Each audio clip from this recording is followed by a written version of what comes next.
first came through, we thought that it was a betterment for the entire community.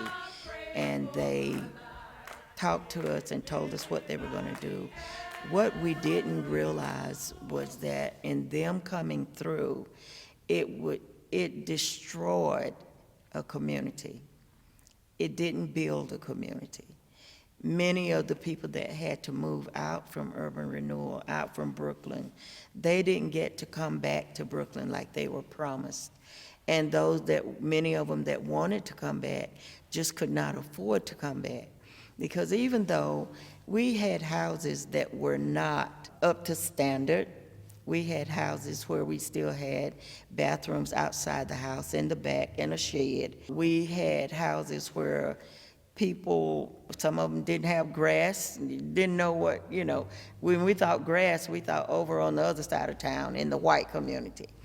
And we didn't have a lot of things, but the one thing we had in that community was a village. We had the village people where everybody looked out for everybody. Everybody loved everybody. And so when we moved out of Brooklyn, that was dispersed along with the people. And a lot of older people, they died, heartbroken because they weren't able to come back to what they knew. I don't think you can just pick up a community and move it and then move it all over the place where they can't even communicate anymore because they didn't have cars. They were troubled about, how do I get to the grocery store? Who's going to do this? How am I going to go there? How do I get to the doctor? These kinds of things. Whereas in the community, there was a couple of people that had cars, and they utilized their cars for that purpose. We had our own taxi stand. We had, so many things that was in that community that most people thought was ragged and needed to be torn down and tossed away. And they probably thought we needed to be torn down and tossed away too. But it was a community full of love. And even though that spirit, a lot of those people had gone, that spirit didn't completely go away because that spirit remained in the people.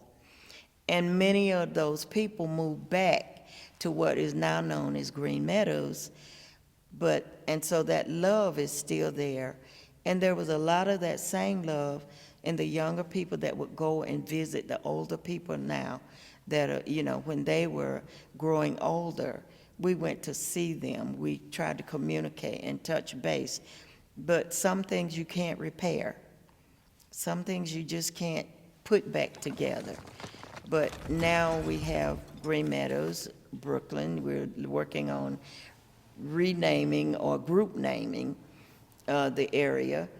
And I think that's important. I think our children need to understand what the community went through and why it happened and why it should not have happened in that way.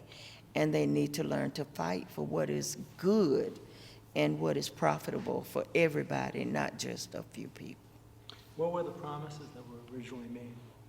Originally, we were told that when we moved out that everybody would have the opportunity to rebuild in Green Meadows and everybody would be back down there.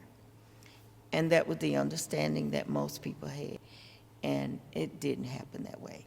In fact, we later learned that they never intended for that to happen. It just happened because people fought to make it happen.